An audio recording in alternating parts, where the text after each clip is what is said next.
저는 오늘 아주 특별한 설교를 하려고 합니다.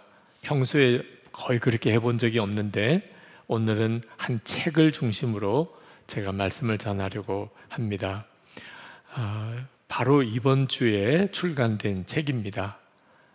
예수동행 오직 믿음이라는 책입니다. 제가 썼습니다.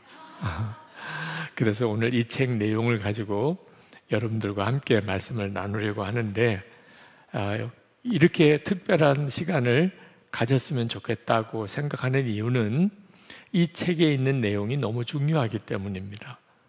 우리가 어떻게 예수님과 친밀히 동행할 수 있는지에 대하여 아주 명확한 답을 주님이 저에게 주셨고, 그리고 실제로 그것을 경험하고 살아내어 본 그동안의 여정과 주님이 주셨던 교훈을 이 책에 담았습니다. 그래서 오늘 그 말씀을 여러분들과 함께 나누려고 하는 겁니다. 예수님과 친밀히 동행하는 삶을 일기를 써보면서 살아보시라고 권해드리면, 어떤 분들은 너무나 대수롭지 않은 일처럼 여기는 분들이 있습니다. 예수님은 제 안에도 계신 걸 믿습니다. 그러면 주님과 동행하는 거잖아요. 그렇게 대답하시는 분들이 있으십니다. 그래서 제가 다시 그분에게 질문을 드려봅니다. 그러면 당신은 예수님과 친밀히 동행하시나요?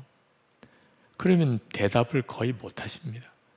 예수님이 내 안에 계신 걸 나도 믿으니 그러면 주님과 내가 사는 것 자체가 동행이지 뭐. 근데 중요한 것은 주님과 친밀히 동행하시냐 하는 겁니다. 교리적인 지식으로는 나도 예수님과 동행한다고 말할 수는 있지만 실제 삶이 아닌 경우가 많은 겁니다. 또 어떤 분들은 너무 어렵게만 생각하시는 분도 있습니다. 예수님과 친밀히 동행하는 것은 너무 어려운 일이잖아요. 그것도 매일 일기를 써야 되다니요. 저는 끝까지 할 자신이 없어서 시작도 못하겠습니다. 그러시는 분들이 있으십니다. 이분들은 예수님과 친밀히 동행하는 것이 노력하고 애쓰고 그래서 얻어지는 어떤 경지라고 생각하는 겁니다. 예수님과 친밀히 동행하는 것은 수고도 많이 해야 되고 결단도 필요하고 노력도 해야 아주 소수의 사람만 성취할 수 있는 어떤 경지일 거야. 그렇지가 않습니다.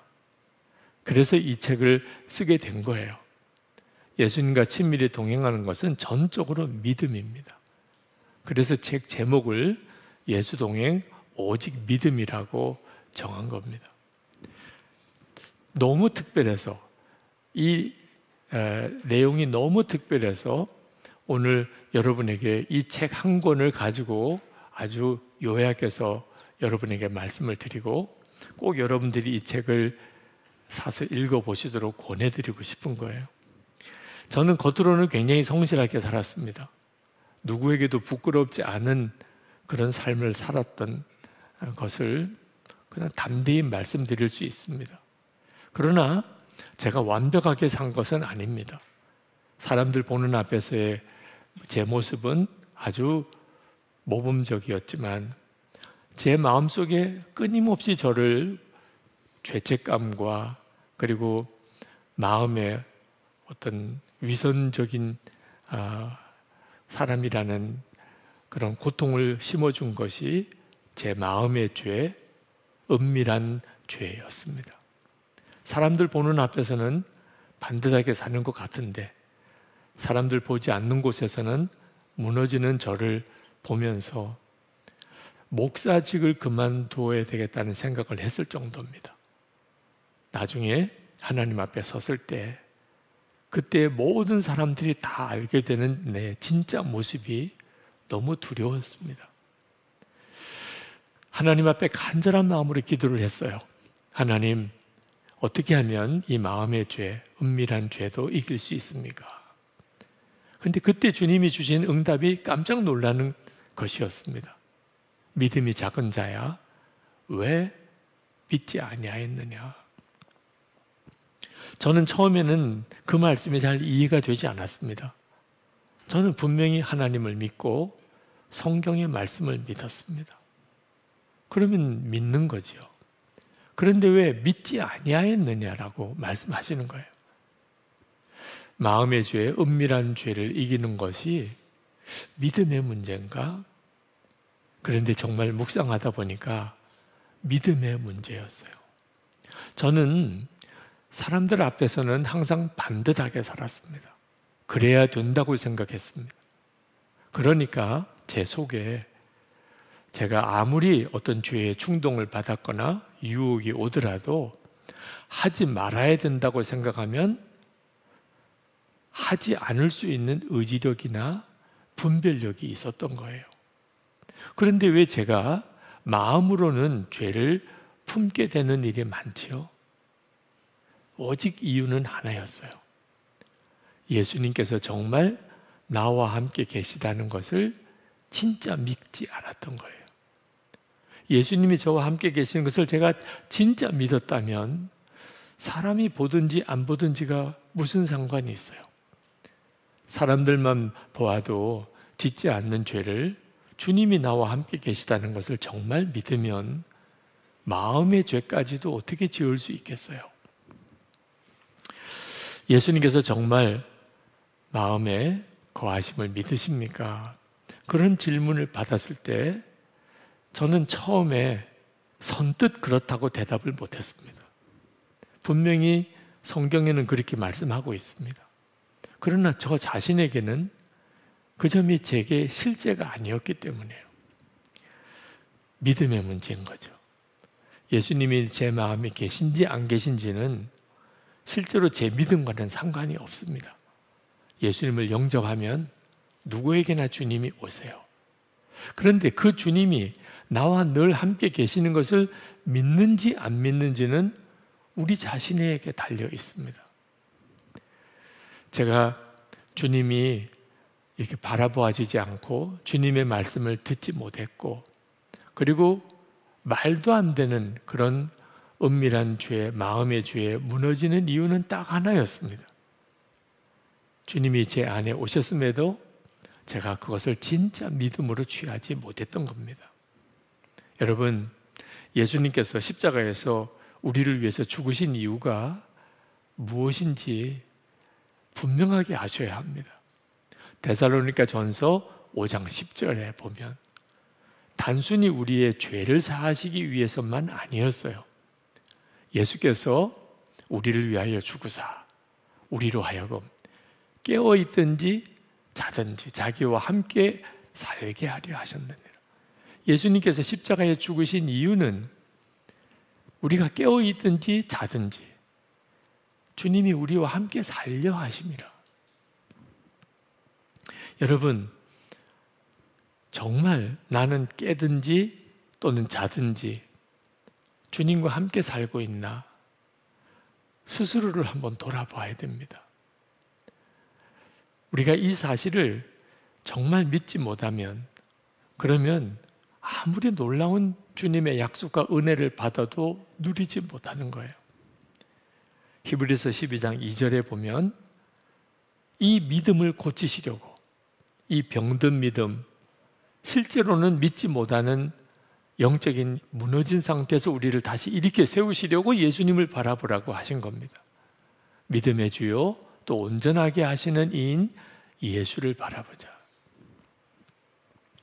예수동의 오직 믿음이라는 이 책은 바로 그것 때문에 쓰여진 겁니다. 기도를 좀 더 많이 합시다. 우리가 다른 사람들을 사랑합시다. 우리가 좀 더 착하고 성실하게 삽시다. 그 말씀을 하려고 쓴 책이 아닙니다. 우리가 진짜 예수님이 나와 함께 계신 것을 정말 믿게 되면, 그러면 우리의 삶 전체가 바뀝니다. 예수님과 친밀히 동행하는 삶을 실제로 누리게 됩니다. 그 말씀을 전하려고 이 책을 쓴 거예요.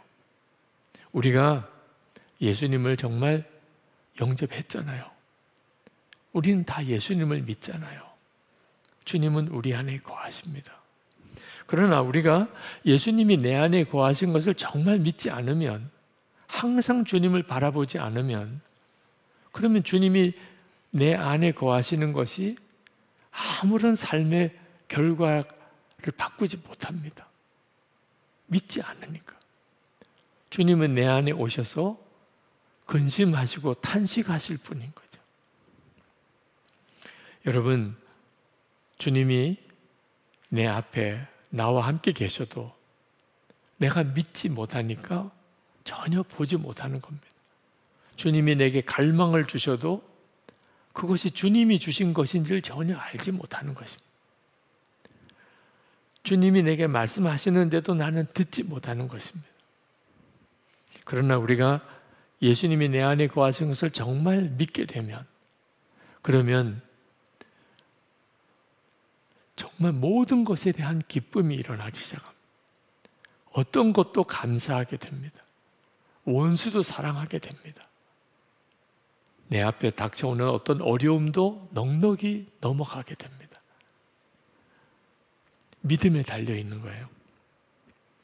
자, 지금 우리가 누리고 있는 엄청나고 놀라운 은혜를 여러분이 아셔야 합니다. 우리는 주님께 지금 내게 와주세요, 그렇게 기도할 필요가 없습니다. 주님은 이미 우리 안에 와 계시니까 그냥 믿음으로 취한 것만 우리에게 필요한 것입니다. 제가 2007년 10월에 갑자기 한 달 동안의 병원에 입원을 하면서 모든 설교 사역이 중단이 되었습니다. 너무 혼란스러웠고 심지어 두려움도 생겼습니다. 그때 하나님 앞에 간절한 마음으로 기도했어요. 그때 무슨 이유인지 모르지만 너무나 큰 애통함이 저에게 밀려왔습니다. 그때 주님이 저에게 하시는 말씀이 마음에 너무 명확하게 느껴지는 겁니다. 제가 설교하지 못하는 것 때문에 걱정하는 것에 대해서 주님은 전혀 다른 일로 걱정하신다고 하셨어요. 제가 설교하는 것과 실제로 사는 것 사이에 틈이 생기는 것을 작은 일로 여기면 안 된다. 저는 설교를 할 수 있냐 없냐를 걱정했는데 주님은 제 삶을 걱정하신 것이었어요. 솔직히 좀 당황스러웠고 그리고 마음에 무너짐이 있었습니다. 왜냐하면 어떻게 설교한 대로 그렇게 살 수 있단 말이야. 그게 도무지 자신이 없었습니다. 근데 하나님께서 저에게 눈을 열어주셨어요. 큰 체육관에서 열리는 연합집회에 설교자로 서게 되었습니다. 체육관에 성도들이 가득 모였습니다. 카메라들이 곳곳에서 저를 비추고 있었어요. 그 체육관에 만든 그 강단에 올라갔습니다. 많은 사람들이 저를 쳐다보고 있었어요. 그때 하나님의 말씀이 생각이 났습니다. 히브리서 12장 1절 말씀입니다. 우리에게 허다히 많은 증인들이 있으니, 그게 우리가 실제로 경험하고 살아야 될 놀라운 진리예요. 우리는 절대로 혼자 있을 시간이 없습니다. 하나님은 허다히 많은 증인들이 우리를 보고 있음을 우리에게 도전해주고 계십니다. 저의 문제는 그걸 믿지 않고 있었다는 것.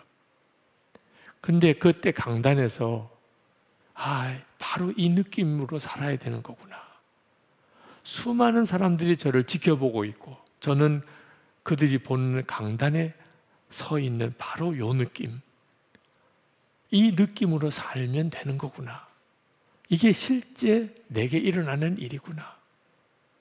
근데 더 중요한 문제가 있었어요.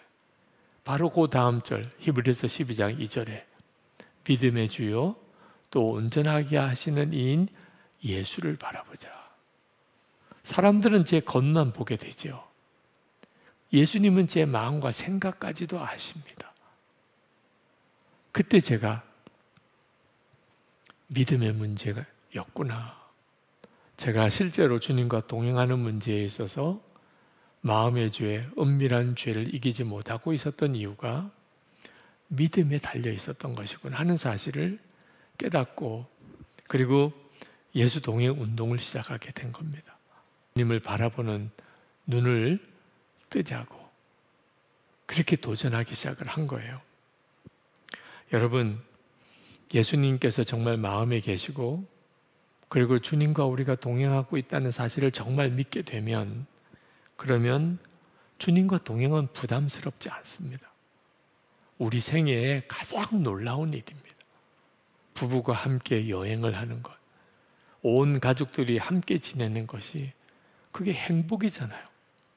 친한 친구와 함께 만나서 몇 시간이고 대화를 나누는 그 즐거움이잖아요. 예수님과 동행하는 삶은 결코 부담스러운 일이 아닙니다. 어느 목사님이 예수 동행 일기를 쓰면서 변화된 믿음을 이렇게 고백을 했습니다. 예수 동행 일기를 쓰지만 기대보다는 부담만 가득했습니다. 같이 쓰는 사람들 의식해서 쓰기도 하고 과장하기도 하고 거짓도 섞어 쓰기도 했습니다. 그렇게 무너졌다가 다시 일어나고 무너졌다가 다시 일어났지만 계속 일기를 쓰고 나누면서 스스로 놀라게 되었습니다. 언제부터인지 주님이 함께 하심이 믿어지고 하나님 나라가 믿어지고 주의 일 하는 것 자체로 기쁘고 세상의 즐거움과 자랑이 아무것도 아니게 여겨지는 것입니다. 제 안에 언제 이러한 믿음이 생겼는지 정말 놀랍습니다.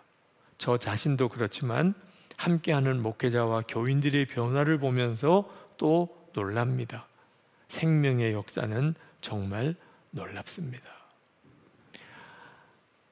여러분 중에는 나는 언제 저런 믿음을 좀 가져볼까 그렇게 생각하시는 분이 있으실 겁니다. 여러분에게 한번 물어보겠습니다. 여러분, 예수님이 여러분의 주님이신 것을 믿으십니까? 하나님이 여러분의 아버지이신 것을 믿으십니까? 그러면 여러분은 이미 정말 놀라운 믿음을 가지고 있는 사람입니다. 길가에 나가서 지나가는 사람들을 붙잡고 한번 확인해 보세요. 지금 여러분이 너무나 자연스럽게 믿고 고백하는 이 믿음이 사실은 얼마나 엄청나고 놀라운 믿음인가를, 아예 믿음이 없는 것과 믿음이 작은 것은 완전히 다른 것입니다. 여러분은 이미 놀라운 믿음을 이미 가진 사람입니다. 문제는 믿음이 작은 게 아닙니다. 그 작은 믿음을 쓰지 않는 것이 문제입니다. 여러분, 다윗이 어떻게 골리앗과 싸웠을까요? 그는 어린 소년 목동일 때 들판에서 아버지의 양떼를 지키면서 그는 하나님이 지켜보고 계신 것을 믿었습니다. 그래서 그 들판에서 혼자 찬양을 했습니다. 그건 정말 아주 작은 믿음인 것 같지만 믿음을 쓰기 시작한 거죠. 그러다가 곰이 달려들고 사자가 달려들어서 양떼를 움켜가려고 할 때 그 소년 다윗이 곰과 사자와 싸웠다고 그랬습니다. 자기가 싸워 이길 거라고 믿어지니까 싸운 거죠. 세상에 그런 믿음이 어떻게 생겼습니까? 들판에서 하나님은 보실 거야, 하나님은 들으실 거야, 그렇게 혼자서 찬양하던 그 믿음이 그렇게 커진 거죠. 그러다가 소년 목동이 구척장신 골리앗 장군과 싸웁니다. 자기가 싸워서 이길 거라고 생각이 든 거예요. 작은 믿음을 쓰기 시작하면 그 믿음이 커지게 됩니다. 많은 그리스도인들이 나는 믿음이 없다고 탄식합니다. 절대 그렇지 않습니다. 이미 여러분은 놀라운 믿음을 소유하고 있는 사람입니다. 그 믿음을 실제로 써보시기 바랍니다. 여러분 예수님과 친밀한 동행일기를 이렇게 쓰면서 많은 분들이 이런 생각을 하시는 것 같아요. 나는 언제쯤 일기를 쓰는 언제쯤 가서 예수님과 친밀한 동행을 경험하게 될까? 유기성 목사님은 16년을 썼다는데 그 정도는 써야 되겠지, 그렇게 생각하시는 분들이 있으세요. 오늘 이 말씀을 나누면서 그렇게 생각하시는 분들이 생각을 바꾸기를 원하는 것입니다. 예수님과 친밀히 동행하는 것은 열심히 일기를 쓰다가 어느 시점쯤 가면 이제는 친밀한 단계로 들어가게 되는 게 아닙니다. 여러분에게 한번 질문해 보겠습니다. 여러분, 예수님이 여러분 안에 거하시는 것은 믿으세요? 여러분, 정말 이것이 진짜 여러분의 믿음이라면, 예수님은 내 안에 계신 건 맞아, 그렇다면 이보다도 더 어떻게 친밀해지나요? 부부 사이에 남편이 아내 속에 들어갈 수 있습니까? 아내가 남편 속에 들어갈 수 있습니까? 여러분의 부모님이 여러분 안에 오실 수 있나요? 여러분의 자녀들이 여러분 안에 올 수 있나요? 그런데 예수님은 여러분 안에 계십니다. 우리가 이 세상 사는 동안에 가장 친밀한 사람이 누구입니까? 예수님이십니다. 예수님은 이미 여러분 안에 오셨습니다.